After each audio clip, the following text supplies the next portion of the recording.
Good morning. We're listening in to some pretty personal challenges from the Apostle Paul to the family. He's saying if you're single, it's going to be better for you to stay single. If you're married, then absolutely stay married. But when you're married, there's a division of your interests. You're interested in the well-being of your spouse. You're interested in the home.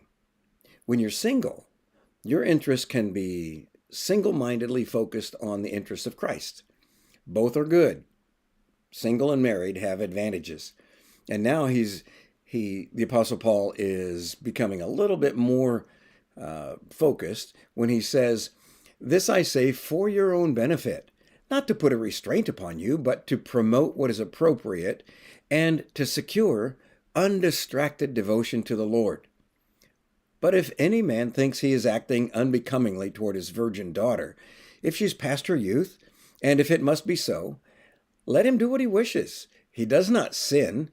Let her marry."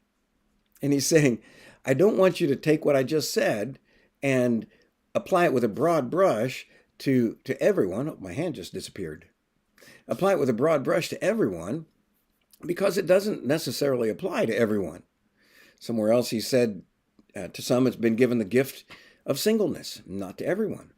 So he's saying, if you have a daughter, a virgin daughter, and she really wants to get married, and you think you're not doing her any favors by forcing her to stay single, if you're acting unbecomingly toward her, then if she should get married, then let her get married. You're not sinning with that. It's a pretty straightforward concept that marriage is a gift. In fact, it's a microcosm of the relationship that Christ has with his church, that the Lord has demonstrated this kind of love. The church is his bride, and husbands ought to love their own wives as Christ loved the church. The wife is to respect and honor her husband as the church honors Christ.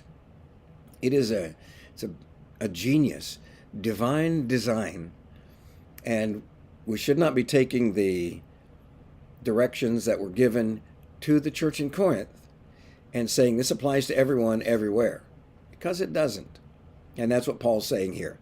Look, if you have a virgin daughter and she's ready to get married, she wants to get married, everything is in line, then that's okay. If it must be so, then it's not a problem.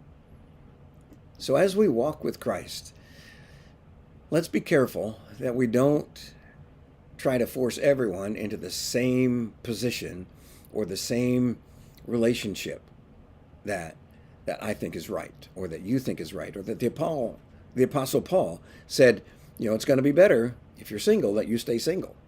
But you don't have to. You just need to know there is going to be distress. You just need to know there are different dynamics when you get married, and that's okay. Our rule of thumb is what brings glory to Christ, what is expressing the kind of love that God has, what is expressing his love toward those around me. That's what I should do. Love God with all your heart, soul, mind, and strength, and love others as you love your own self. And on these two commandments hang all the Old Testament law and prophets. On these two commandments, we see the life of Christ hinging at every turn. So that's the goal for us. In the U.S., this deal of immigration has a lot of people divided from one another, up in arms, they're arguing with each other. And we need to be careful that we separate the role of government from the role of the individuals. So just keep that in mind and be careful that you don't allow these circumstances to drive wedges between you and your loved ones, to divide your family or to divide your church. God loves you, and we love you too.